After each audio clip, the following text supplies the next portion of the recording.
Hello, my love. Hello, beautiful soul. We're going to do things a little bit differently today. I have not made a reading like this in a long time, if ever. So let's dive into it. This is going to be a reading, if you're seeing this, for your month to come. We're entering the month of June. We've got cards falling out of the deck here. So let's do a reading together to see what we need to know and what we're going to be up against. I'm not going to go into total depth and detail with everything as far as astrological transitions and what they mean, how we're going to navigate them. So be sure that you're subscribed and stay tuned to everything that I talk about later to come this month. We will get there, but let's just focus on the month ahead. Let's focus on setting good intentions, good vibes for how we move into June. I don't know about you, but May was not exactly what I thought it would be. I know it kind of feels like there was a weird pause, a reset, things kind of moved backwards, and June has a very similar vibe, but don't fret. We're going to make it. We're going to make the most of it, and here's everything that you're going to need to know. Please keep in mind that this is a collective reading, so you will have to use your discernment. Take what resonates, leave what does not, apply accordingly, and for the sake of all things and legal purposes, I do have to say that this is for entertainment only. Go from there. Let's talk about some things that are popping out right away. Let's talk about the vibe, and then we'll dive straight in. When I think about the two cards that just popped up, one of them has been following me. I saw this in my personal deck that I read for myself with this morning, actually. We've got the Dreamer or the King of Cups here. Okay. Stay tuned. And we have the Seven of Cups pop out here as well. This, to me, if you know me, if you've been around for a while, you know that I don't necessarily love to spend a lot of time on love readings, but this could have a very interesting love reading kind of essence to it. You know, we're going to enter Cancer season at the end of June, where things are sensual and soft and loving, nurturing, sweet, all of that greatness. But at the same time, removing ourselves from just kind of that vibe, you know, when I see the Dreamer, the King of Cups here popping out of the deck, the word is empathy. And empathy is a double-edged sword, so be sure you know which way it's cutting, right? We do not want to sacrifice ourselves for the sake of others because of what we feel. Don't get fooled there. Boundaries with your empathy is important. The King of Cups, your actionary energy, your masculine energy, is connected to an essence of a little bit of a diplomatic sense of emotional maturity here. There is a lot of emotional bandwidth, capacity, understanding in this card's nature and essence. And really, it's asking for you to uphold, embody, and maintain the essence of being calm, grounded, centered, despite what's going on. Now, the Seven of Cups here is kind of an interesting card to see as well, because we've got such a... This makes me think of so many different things. Most importantly, and in particular, the 7th month, and June is right before the 7th month, July. July is also where a significant portion of this year's astrology is going to start to take off again. So we're kind of in a weird waiting threshold. May and June of 2026 has been a little bit strange, a little bit kind of in the void. And if you've been feeling this way, you're not wrong. Now, this kind of vibe, Seven of Cups, is very overwhelmed, confused, disillusioned, right? There can be elements to this card's nature of things being too good to be true, things feeling like a daydream, wishful thinking, luxury thinking. This can't happen for someone like me, but I want to explain this card to you in a different light when it comes to June and what we're moving towards. What I often will tell people, and if you've seen the Rider-Waite deck, this is exactly the deck that we're going to reference in this analogy. And if you've seen a tarot deck, you've likely seen the Rider-Waite tarot deck. It is the most famous tarot deck probably ever of all time. And the illustration of the Seven of Cups in that deck is so interesting to me because it depicts an individual with 7 cups before them, each cup filled with a different ingredient, right? Maybe love or money or friendship, freedom, fulfillment. You get the point. The biggest point really being is that all 7 of the cups are the individuals, and the individual in the illustration of the 7 of Cups in a Rider-Waite tarot deck is often very perplexed or confused as to which cup they should take. And what I find kind of funny in this illustration is the secret meaning that falls behind it. Well, you certainly have all sorts of options they're all presented to you on this table, correct? So you, the individual, are presented with so many options it may be too good to be true or hard to choose from. But the reality is that all of these cups are yours. And the emotional bandwidth, maturity, and awareness I think that we're being asked to act from and embody is meant to remind us that. And so you can't drink from all 7 cups at once, but you need not be disillusioned or confused by how many are presented to you. Discernment is key here. You will have to make rational choices when you discern and choose from each of these cups, but they can all be yours and they can all be enjoyed. So you do not need to be confused here.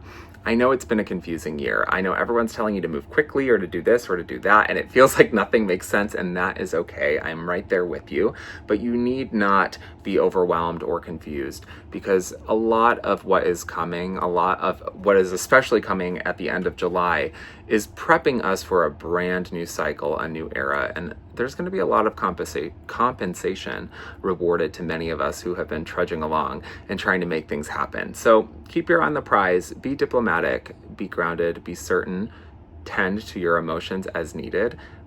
Safeguard your empathy, don't overutilize it, don't let it cut the opposite direction, but also let it cut through anything that feels dated, mundane, heavy, or just unwelcomed, unwanted, or unnecessary with where we're going. It's not too good to be true. It can actually be much better than what you're even expecting or asking for, so ask for more of it. Don't be confused. Let's get into our reading. I cut the deck here. On the bottom of the deck, we've got the Ace of Pentacles. This to me is great for those of you looking for opportunities, offers, jobs, income, connections, right? This is typically what we associate in this card's essence and energy. But we've got the Eight of Cups here as well. So this could be instantly a dynamic, a situation where the impression is that you're leaving behind something that no longer fulfills you, right? A job, a role, a way of earning, a way of income, a way of making money, progress in your journey, direction, career, all of the above. Now, here's the thing. Ace of Cups coming out with Eight of Cups here. The center and the support. This is interesting because I think given the numerology of this year, we're in a 1 year, right? And everyone's been telling you it's action, it's time, go, go, go, go, go. We still want to move steady with the Pentacle suit, okay? And a lot of what's coming in the second half of this year will be that fiery momentum-like energy. But right now, in the lull that we have, we've got some time to work with this, because the Eight of Cups is saying that there's something, there's a situation, there's an emotional connection here, whether that be in love, or even just the state that we feel with our lives, our journeys in all directions that we're heading in. There is a state here that we need to let go of, a way of feeling that is not satisfying. It's not filling our cup. It's not bringing us the fulfillment that we seek. The Ace of Pentacles is an offering. It's a handout, but you have to take it. So it won't just fall into your lap. You do have to be vigilant, but it's asking for you to open your hands to new ways of joy, new ways of feeling, experiencing, and being. And joy shared is joy amplified. Joy is a great emotion to connect to this card and the message that it brings when it comes to manifesting more of what we desire or more that we seek. Joy is typically the common feeling, the common emotion connected to that energy. So it doesn't have to just be work. It can be more than just that. So in June, connect with the present state of joy. Follow it as often as you can and move away from anything that may be obstructing that. If it feels old, if it feels dated, if it feels tiring, burdening, draining, energetically, emotionally, creatively, it's time to move away from it, and it's time to move towards joy. Connect joy anywhere you can, as much as possible. Now, Now the vibe of this month, lots of cups, lots of pentacles, interesting stuff here. Let's talk about the vibe of June overall. We've got Six of Cups reversed here. So talk about letting things go, moving away from the past, getting out of the past if you're finding yourself stuck there, you know who you are, but also kind of reconnecting with that childlike sense of wonder. There's a lot more to this card than just ruminating in the past or old relationships, old emotions, old feelings. Now, this could very well be the case in the last 6 months especially, but this is kind of our final moment to say goodbye to the hold that those experiences and emotions and memories have on us. We don't delete them, but we can make peace with them, right? And we can rekindle a little sense of wonder, joy, and excitement with our inner self, our inner child. Think of the very happiest, joyous, most connected version of you. That version of you might be buried pretty deep down under life and being an adult and all these things. But that version of you doesn't have to stay buried down. Reconnect with your inner self, your inner child. If there's something that brings you a lot of joy, even if it seems silly or if it's something from your childhood, connect with it during this time. This is a perfect moment to do so, and it can be very, very illuminating because we're ready to make peace and acceptance and wholeness with this side of ourselves in order for the side of ourselves to lead the way in the next chapter of 2026. And the Seven of Pentacles came out with this as well, and good things really do take time. We've finalized a 7-year cycle recently with Uranus moving into Gemini. Big stuff there. 7-year cycles are very, very prevalent astrologically as well. So lots to unpack, and again, we'll get to that in a later video. But the Seven of Pentacles is saying that there's a lot to have hope for. We've planted a lot of seeds. We've been showing up, putting in the reps, putting in the works for each of these seeds, and we're ready to have a full garden. Now, we don't get to decide when everything is ready.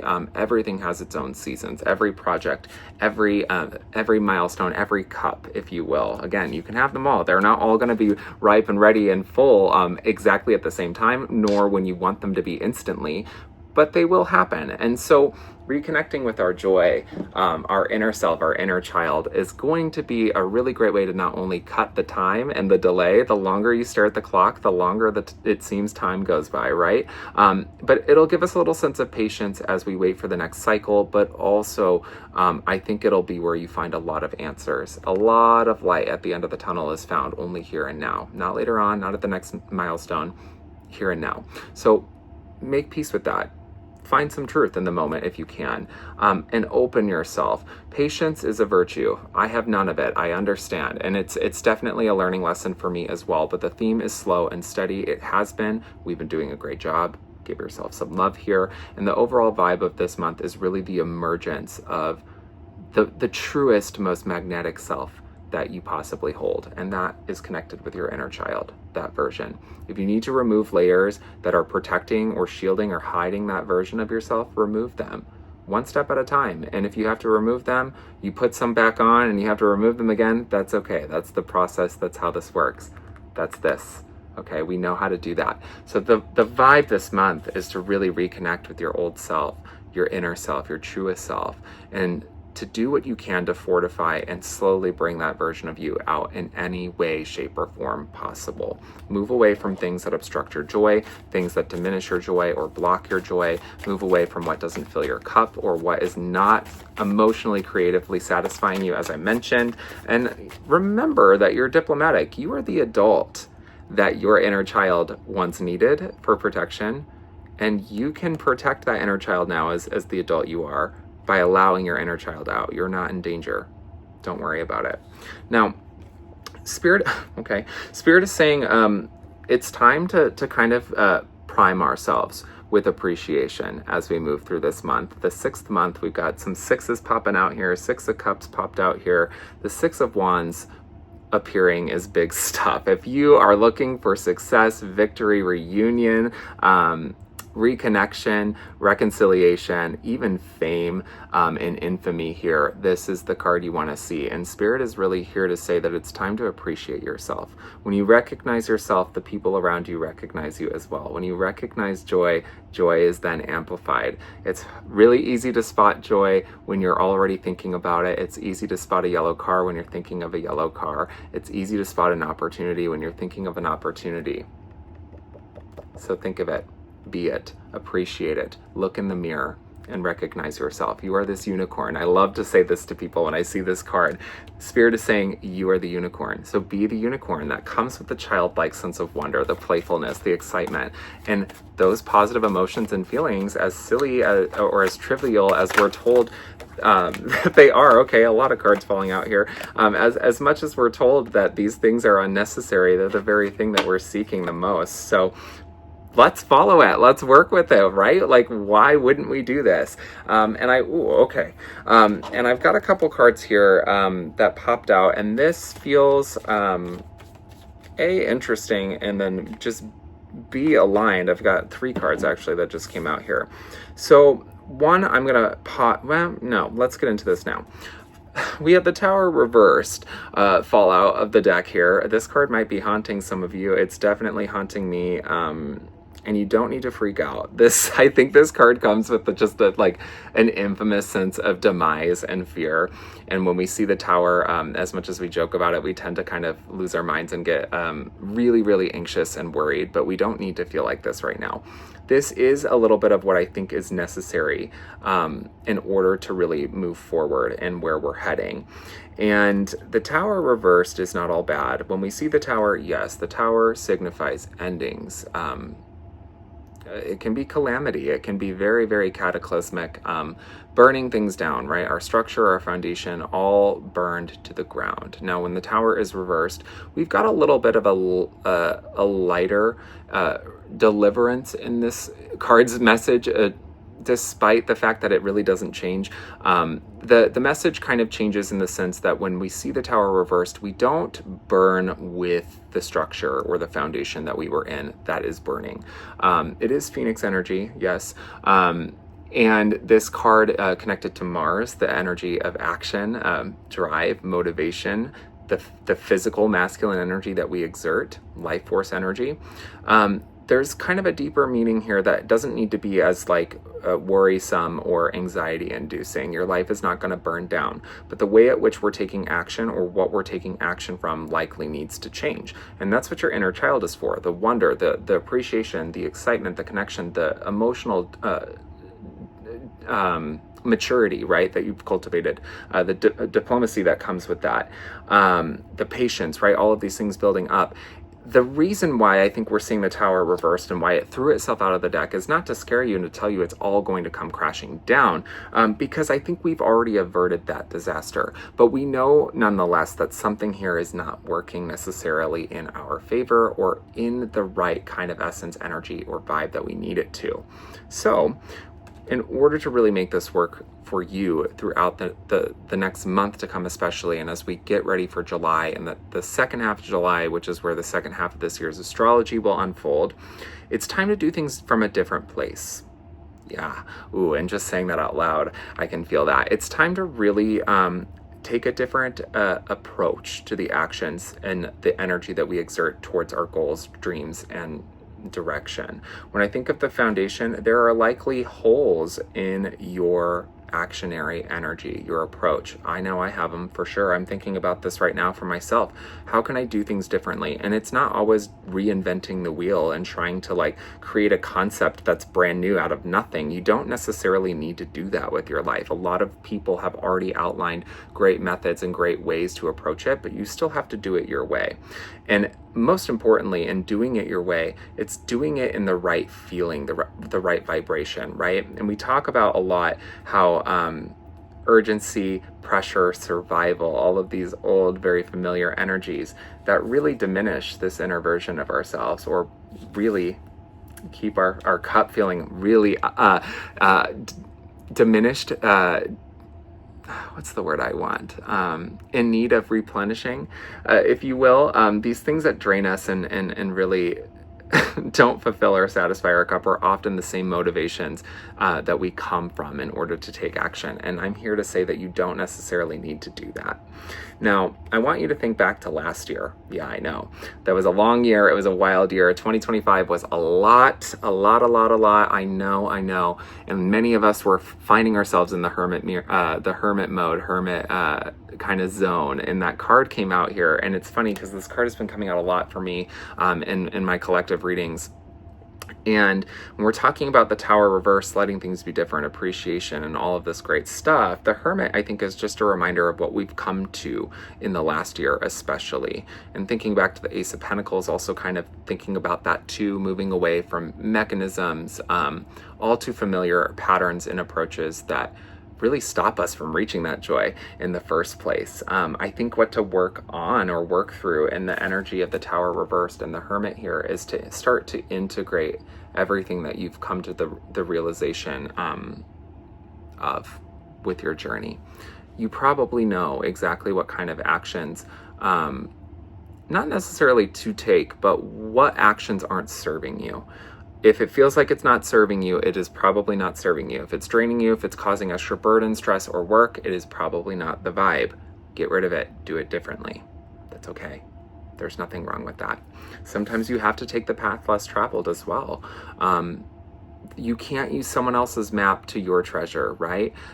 So follow your own map. That's what your intuition's for. When I think of the hermit and I think of the Rider-Waite illustration of the individual holding the lantern, that lantern can't illuminate the whole path. You know that, right? It's only meant to really light up one step of the path in front of you at a time, which to us as humans is so frustrating. And I think the need for instant gratification is always there, but you've never had it. So stop expecting it. You don't need to do that. That's not the way through. But sometimes the only way through is to trust in that light. So trust it. I think overall, this is leading to a brand new sense of fulfillment. Ace of Cups fell out here with that array of cards. And, you know, this is also an offering. And the next month, the offering is renewal, hope, excitement, new connections with yourself, with your inner child, and with the world around you. When I think of the Ace of Cups, this is moving over the next month to come. And Six of Swords is here on the bottom of the deck, I think really to also confirm and finalize with all of this, another 6 as well. It's time for things to be easier for you. In your mind, in your actions, in your spirit, in every element of your journey. I think the 6th month of this year is here to teach you where to let go, what to let go of, and how to move into smoother waters for the rest of the year and what we'll experience and what's to come. There is a lot of hope in the air, and I hope that the difficultness and just the obstacles that have been very relevant in many of our journeys in the last 6 to 8 weeks especially. I hope that these have taught you exactly what you need to let go of, but have also reminded you that there is still a lot to have hope for. Don't lose sight of it. The 6 of Swords is asking for a change, especially in the mind. Let go of whatever is heavy, whatever is hard, whatever feels like it doesn't serve where you want to go. June is the perfect moment for that. So do what you will with this information. Make the most of this time. Let go of things that are unnecessarily heavy or depleting or anxiety-inducing in your mind. Let go of old battles, old struggles, old ideas, old stories. Open yourself to new ones. Create new ones. Write new ones if you must. And really presently try to focus on joy and a full cup as much as possible. That'll take you a long way. It'll be very cathartic, and it'll also help you reconnect or deepen your connection with your inner self, your inner child. And if you let that side of you out, if you remind yourself that it's safe to do so, a lot of magic will find you, because that is magic and it's yours. I love you so much. This is your reading for June. I hope you enjoyed it. Let me know how this month progresses for you, and keep me posted. Keep me updated in the comments if you'd like. Please feel free to always come back. You're always welcome to. And I look forward to hearing about the magic and the blessings that find you during this month of June. I think it's really here to set us up for a lot of really amazing things. So keep your eye on the prize, reconnect with your inner self and your inner child, and let go of whatever weight is really obstructing you from building a stronger foundation moving forward. I love you so, so much. I love you limitlessly. Here's to your June. Make the most of it. It's going to be great.